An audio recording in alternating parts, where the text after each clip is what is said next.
the integration of our people into these jobs is still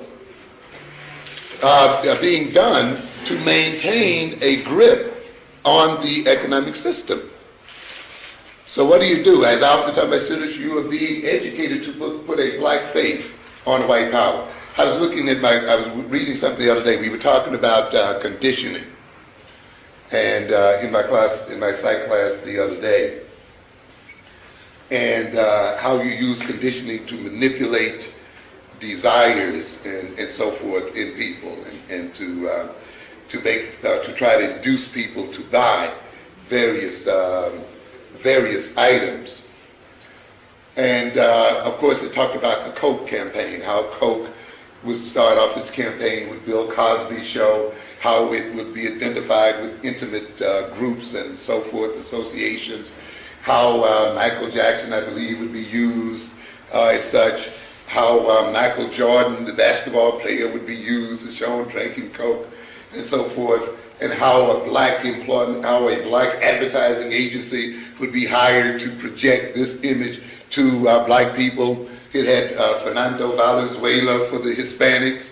It had reggae music for the Caribbeans. Very cherry Coke. Someone told me that cherry in the Caribbean also has to do with being high, doesn't it? Someone ever heard that? So Coke is very cherry.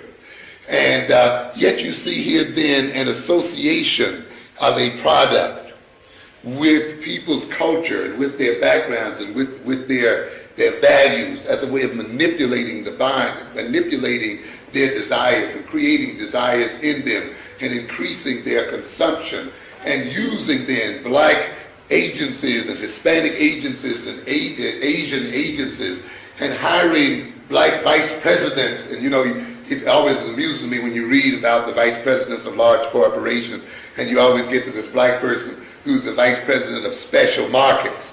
Of course, you know that he is the black man on staff whose special job it is to show these people how black needs and moods can be manipulated to earn greater money for the white company.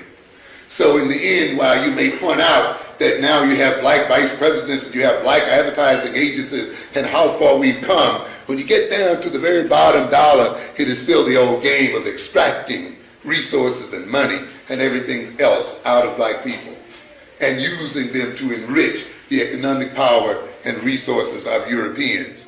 And of course, the Europeans found out that it works better when you put a black face in the position to do this. So ultimately, he maintains his economic control by projecting and educating black people to do it. It's the same old game as neocolonialism. I don't think there's no coincidence that you have neocolonialism occurring pretty much in parallel to so-called integrationism or assimilationism in America.